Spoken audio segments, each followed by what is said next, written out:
Tiles Kannada. Hi, ನಮಸ್ಕಾರ ಮಕ್ಕಳೇ. ಇವತ್ತು ಒಂದು ಒಳ್ಳೆ ಕತೆ ಹೇಳ್ತೀನಿ, ಬನ್ನಿ. ಕತೆಯ ಹೆಸರು ಚಿಕ್ಕ ಹಕ್ಕಿ ಮತ್ತು ದೊಡ್ಡ ಮರ. ಒಂದು ಸುಂದರ ಕಾಡಿನಲ್ಲಿ ಚಿಕ್ಕ ಹಕ್ಕಿ ಚಿನ್ಮಿ ವಾಸಿಸುತ್ತಿತ್ತು. ಚಿನ್ಮಿಗೆ ಒಂದು ಸಮಸ್ಯೆ ಇತ್ತು.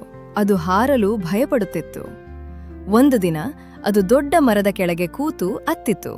ಆ ಮರದ ಹೆಸರು ಅಜ್ಜ ಮರ. ಮರ ಕೇಳಿತು, ಏಕೆ ಅರುತೀಯ ಚಿನ್ಮಿ?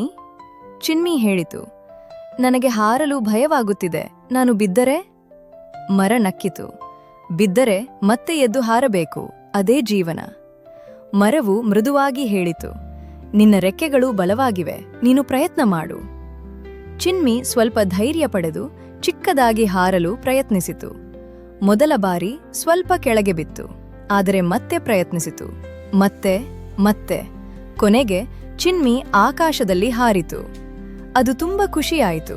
ಮರಕ್ಕೆ ಹೇಳಿತು, ಧನ್ಯವಾದಗಳು ಅಜ್ಜಮರ. ಮರ ಹೇಳಿತು, ನಿನ್ನ ಮೇಲೆ ನಂಬಿಕೆ ಇಟ್ಟುಕೊಂಡರೆ ನೀನು ಏನು ಬೇಕಾದರೂ ಮಾಡಬಹುದು. ಈ ಕಥೆಯ ನೀತಿ: ನಿನ್ನ ಮೇಲೆ ನಂಬಿಕೆ ಇಟ್ಟುಕೋ, ನೀನು ಹಾರಬಹುದು.